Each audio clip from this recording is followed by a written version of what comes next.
Saludos a todos los que nos sintonizan a través de las redes sociales de Metro. Mi nombre es Ginelis y hoy me encuentro con Amarilis Pagan Jiménez, directora ejecutiva de Proyecto Matria, una organización sin fines de lucro defensora de los derechos humanos. Primero, muchas gracias por estar aquí hoy. Gracias por la invitación. Claro que sí. Para empezar, me gustaría que me hablara un poco sobre usted y de cómo llegó a ser cofundadora de Proyecto Matria. Pues mira, yo soy abogada de profesión y desde que comencé a trabajar como abogada, comencé a trabajar con organizaciones que abogaban y le daban servicios a las mujeres. Específicamente comencé con Casa Pensamiento de Mujer del Centro, en Ay Bonito, que es mi pueblo natal. Ya desde ahí yo estaba muy consciente de las barreras que representaban para las mujeres las estrecheces económicas, no tener vivienda, no tener empleo, no tener nada seguro a nivel económico era uno de los factores que evidentemente impedían que una mujer saliera a tiempo de una situación de violencia de género. Y ya había estado expuesta también a conversaciones con compañeras de otras organizaciones, como por ejemplo los albergues, que manifestaban que a veces las mujeres luego de estar 3 meses en un albergue salían y ¿dónde regresaban? A la casa de la persona agresora. ¿Por qué? Porque no tenían a dónde ir.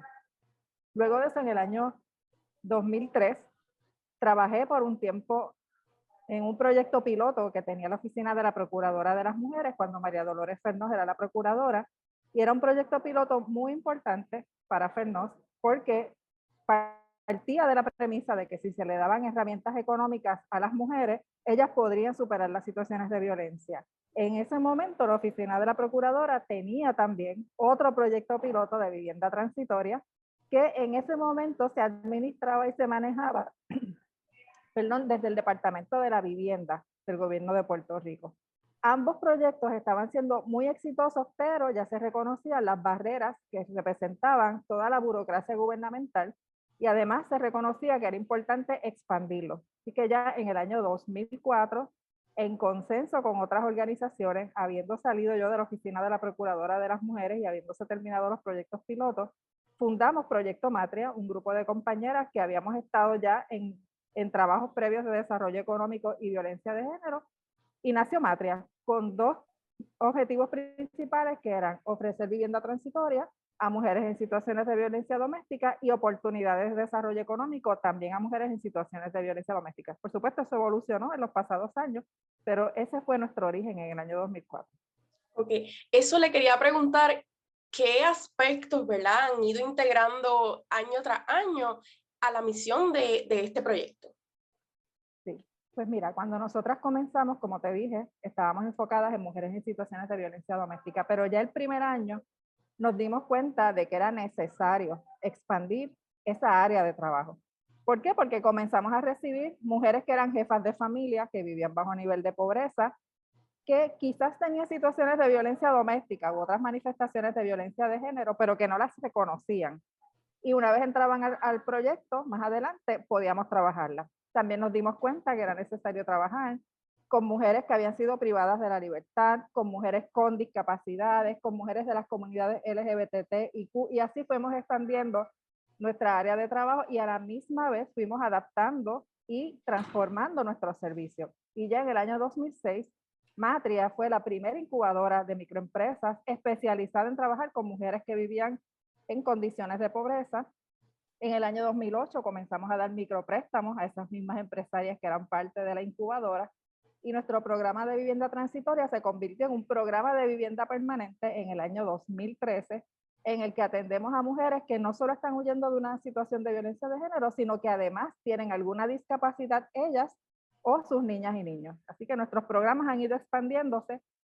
En el año 2017 comenzamos a trabajar con familias en zonas rurales, luego del huracán María, en un proyecto de recuperación. Así que quienes han seguido la trayectoria de Matria se han dado cuenta que aunque comenzamos con una población muy particular, nuestra visión no solamente de género, sino también de derechos humanos nos ha impulsado a expandir nuestros servicios a otras personas que sabemos que son vulnerables a la violencia debido a las desigualdades en las que viven.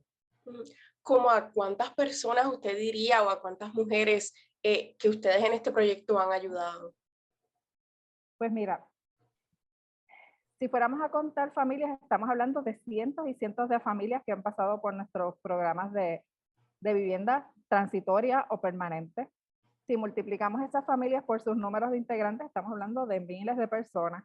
Y si a eso le sumamos todo el otro trabajo que nosotras hacemos de educación, de apoyo, de activismo, de acompañamiento, Matri ha tenido el honor de ser parte de la vida de miles de personas como parte de sus procesos de apoderamiento y transformación para vivir en paz, tener su desarrollo humano pleno y tener vidas felices como todas las personas deberían tener en el mundo. Ujú. Me mencionó hace un rato la incubadora de microempresas. Yo creo que es bien importante hablar sobre las mujeres en el ámbito empresarial, sobre mujeres emprendedoras, ¿verdad? Que se han superado y que quieren, que buscan desarrollarse profesionalmente, pero quizás no tienen los recursos o, ¿verdad? Cuando lo hacen o cuando logran hacerlo, se encuentran con este techo de cristal, ¿verdad? Que evita que desde cierto punto no puedan crecer más. ¿Cómo ustedes ayudan a estas mujeres a convertirse en empresarias? Y si me puede mencionar alguna historia de éxito que conozcan de alguna de las mujeres que han ayudado. Pues mira, nuestra incubadora parte de un modelo que considera las situaciones de desigualdad que viven las mujeres. También considera las diversidades de las mujeres porque nosotras en nuestro proyecto hemos tenido mujeres que no saben leer y escribir, mujeres que han vivido en situaciones de pobreza extrema, por lo tanto han sido privadas de su desarrollo humano pleno y no conocen ni manejan la tecnología como las manejamos las demás, no han tenido buenos procesos educativos. Así que nuestra incubadora todo lo adaptó para que ese tipo de población pudiera participar de ella. Por ejemplo, nuestros talleres de empresarismo son lo que nosotros llamamos talleres de empresarismo práctico. Ellas aprenden haciendo. Hay material escrito, pero es mínimo. Casi todo es visual, casi todo es hablado y hay procesos de acompañamiento. También en nuestro proceso de incubación siempre fue bien importante el apoyo psicosocial. Sin embargo, como te menciono ahorita, nosotras somos bien observadoras no solamente de lo que pasa con nuestras participantes, sino de lo que pasa con el país. Y ya para el año 2014-2015 nosotras dijimos, tenemos que ir transformando nuestra incubadora. ¿Por qué? Porque en Puerto Rico cada vez había menos oportunidades de empleo digno. Las empresas o las microempresas que se generan en Puerto Rico tienen muchos problemas para subsistir más allá de los 2 años e inclusive muchos problemas cuando son personas que viven en situaciones de estrechez económica. Yo he llegado a decir en algunos momentos que la autogestión puede representar un autoengaño, porque si no se reconoce el clima económico que vive Puerto Rico, podemos tener emprendedoras trabajando 60, 70, 80 horas a la semana y viviendo en precariedad económica como quiera. Y ya en el año 2015 nosotras comenzamos a pensar, tenemos que gestionar una empresa social y feminista desde Proyecto Matria que genere dos cosas, empleos dignos y también espacios para emprendedoras que se sientan acompañadas en el proceso y tengan mayores probabilidades de subsistencia. Y de esa búsqueda de un modelo nuevo, una transformación de nuestra incubadora, nació lo que hoy se conoce como Arepa Chic, que es una empresa que está destinada a convertirse en una microfranquicia. Ok. Este, ¿Cuáles son las luchas, verdad, que ahora mismo tienen las mujeres puertorriqueñas? O las luchas más importantes que tienen las mujeres puertorriqueñas. Bueno, si consideramos que las mujeres deberían tener acceso a todos sus derechos humanos, las luchas son muchas. Fíjate, Rimo, las luchas son muchas. ¿Y por qué digo esto? En Puerto Rico hay las mujeres que son jefas de familia, el 68% de esas familias viven bajo nivel de pobreza. Eso quiere decir que carecen de techo seguro, de servicios de salud de excelencia, porque con el plan de salud del gobierno no necesariamente reciben los mejores servicios de salud. Eso quiere decir también que muy probablemente ni ellas ni sus niñas y niños tienen buenas oportunidades educativas y ni qué decir de la seguridad alimentaria. Así que si quisiéramos luchar por escoger una lucha que pudiéramos decir que apalanque otras luchas importantes, tendríamos que estar pensando en luchas relacionadas con el desarrollo económico. Usualmente como país nos enfocamos en el tema de violencia de género, pero lo que nos dicen los estudios como la Organización Mundial de la Salud es que la pobreza y la privación son factores de riesgo frente a la violencia de género. También nos dicen que una falta de educación con perspectiva de género, una falta de transformación social sobre la manera en que se ven los roles de las mujeres son factores de riesgo. Así que la segunda lucha, o bueno, luchas paralelas, porque no me atrevo a poner una en jerarquía sobre la otra. La otra lucha sería con la de continuar transformando en nuestro Puerto Rico la manera en que se ven a las mujeres y la manera en que se piensa sobre las mujeres y sus capacidades, sus derechos o inclusive lo que son, porque tenemos también una tendencia desde esa visión tradicional del género de pensar que las mujeres deben ser de una determinada manera y eso a veces se convierte en factores de riesgo e inclusive en factores que precipitan eventos de violencia en contra de las mujeres. Así que desarrollo económico, educación y por supuesto un sistema de justicia que sepa responder a los eventos de violencia de género una vez ocurran. Ujú. Hablando de la educación con perspectiva de género, ¿cree que se han hecho los esfuerzos suficientes para implementar un currículo así en las escuelas del país? Si se hubieran hecho los esfuerzos suficientes, tuviéramos esa educación con perspectiva de género desde el año 2006. En el año 2006 fue cuando por primera vez se aprobó un proyecto de ley que le ordenaba al Departamento de Educación tener un currículo con perspectiva de género que ayudara a prevenir la violencia hacia las mujeres. Estamos en el año 2021 y todavía es un issue público y político hablar de educación con perspectiva de género. Ha habido intentos en el pasado. Yo creo que quizás uno de los más firmes fueron en el año 2015, cuando el entonces secretario de Educación, Rafael Román, firmó una carta circular sobre educación para la equidad y se trabajaron currículos con perspectiva de género, pero nunca se llegaron a implementar porque vinieron las elecciones, 2016, se quedó en el aire. Y estamos ahora en una segunda ronda en la que yo siento que estamos más cerca de lograrla, pero todavía tengo que decir que hay que seguir educando, hay que seguir abogando por esta educación y no podemos descansar hasta que veamos que en efecto logramos esa educación dentro de nuestro sistema educativo, sabiendo que va a ser de beneficio no solamente para las mujeres, para todas y todos en la sociedad. Ujú.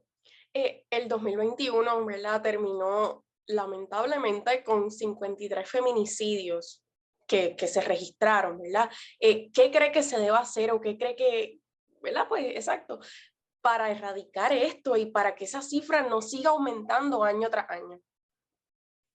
La cifra de feminicidios es una cifra dolorosa. Y en el caso de Puerto Rico, estamos diciendo que nuestra tasa de feminicidios ronda 3. 3, que si fuera en una escala del 1 al 10, una diría, ah, pues es bajita. Pero no estamos hablando de una escala del 1 al 10. 3 se considera una tasa de feminicidios muy alta cuando la comparamos inclusive con otros países de América Latina y Estados Unidos, jurisdicciones de Estados Unidos.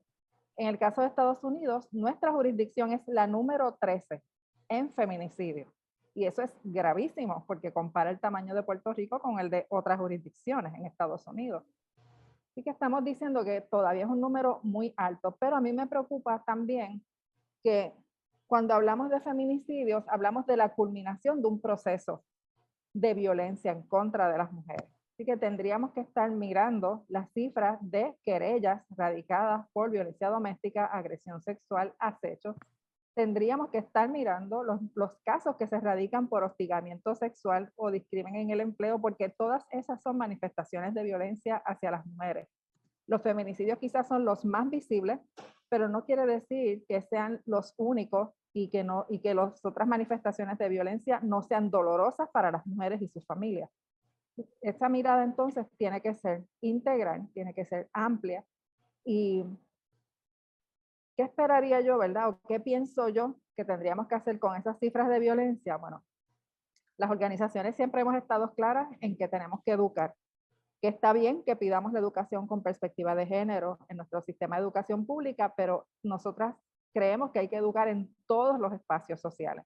Por eso muchísimas de nuestras organizaciones, aún sin tener los fondos para eso, damos talleres en espacios de trabajo, en escuelas, en comunidades, porque estamos convencidas de que la educación es la primera herramienta que tenemos que usar. Hemos visto que da resultados y que nuestro trabajo de hormiguitas por décadas ha ido moviendo la sociedad. En el 1989 la gente pensaba que el que un hombre agrediera a su compañera o a su esposa era un asunto de familia y nadie debía meterse. Hoy en día nadie se atreve a decir eso. Ese es el trabajo educativo que se ha hecho. Creo también que tenemos que estar conscientes que las respuestas a la violencia hacia las mujeres no son solamente gubernamentales. Tendríamos que hablar de un triángulo donde el gobierno, como tiene bajo su poder todo el sistema de justicia, de salud, de vivienda, tiene una función que ejercer, pero las comunidades y las organizaciones tienen también que hacer su trabajo, ¿verdad? Nuestra familia, desde lo micro hasta lo macro, todas y todos tenemos que hacer un trabajo para erradicar todas las concepciones, todas las premisas, todo lo que nos autoriza de alguna manera a ser violentas o violentos hacia las mujeres. Y eso nuevamente, educación, pero en el caso de las personas que ya tienen algún nivel de educación o convicción, implica también observar, actuar y mantener espacios seguros para que las mujeres sepan dónde buscar ayuda cuando la necesitan y para que se deje de normalizar la violencia que recibimos, porque eso yo creo que es una de las cosas que más precipita finalmente los feminicidios. Se normaliza tanto la violencia que cuando ocurre un feminicidio a veces nos damos cuenta que todo el mundo alrededor pudo haber visto, pudo haber dicho, pudo haber hecho algo, pero no se dieron cuenta que estaban frente a un potencial feminicidio. Hace unas semanas, ¿verdad? En una de las manifestaciones que se han estado dando en reclamo de justicia salarial, un retiro digno, yo hablé con usted, no sé si se acuerde, pero Sí. usted me dijo que estaban ahí en solidaridad con empleadas y empleados públicos. Me dijo también que todo lo que se ha logrado en Puerto Rico en las últimas décadas ha sido porque la gente se ha tirado a la calle a luchar por sus derechos. ¿Cómo el activismo complementa lo que ustedes hacen en Proyecto Matria?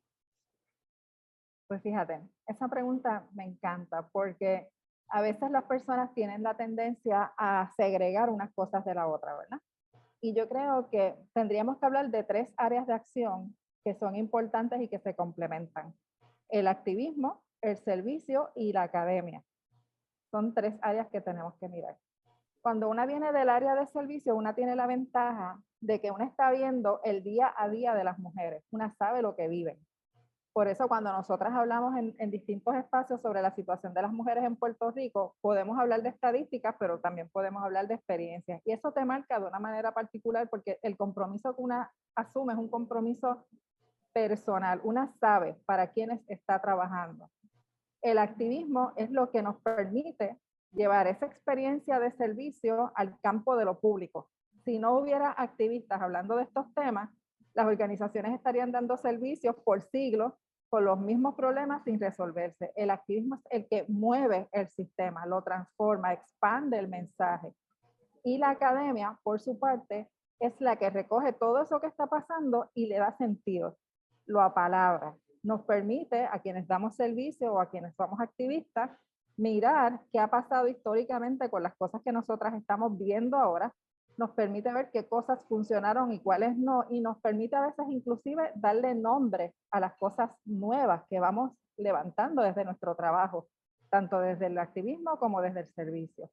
Nosotras en Matria siempre hemos dicho que el servicio sin activismo se queda corto y es porque nosotras sabemos que, como te mencioné, si solamente nos limitamos a dar servicio, estamos atendiendo un número reducido de mujeres, porque por más mujeres que lleguen a Matria, nunca van a ser todas las mujeres del país, nunca van a ser todas las mujeres del planeta.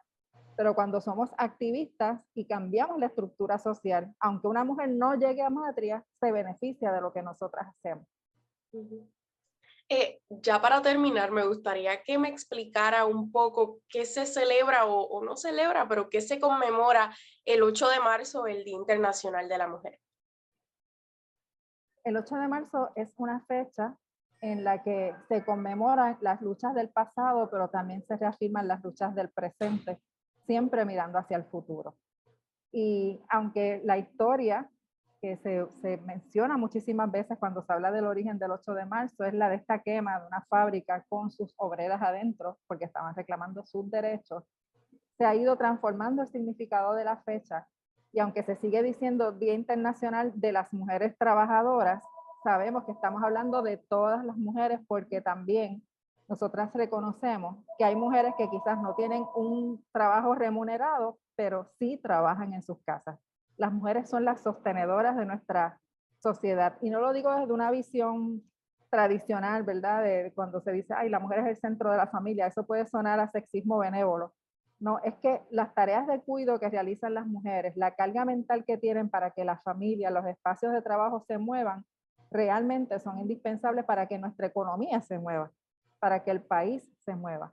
Y desde esa perspectiva, un 8 de marzo es un día para ver qué hemos logrado, celebrarlo, porque hay que celebrar las victorias. Si no las celebráramos, imagínate qué esperanza tendríamos.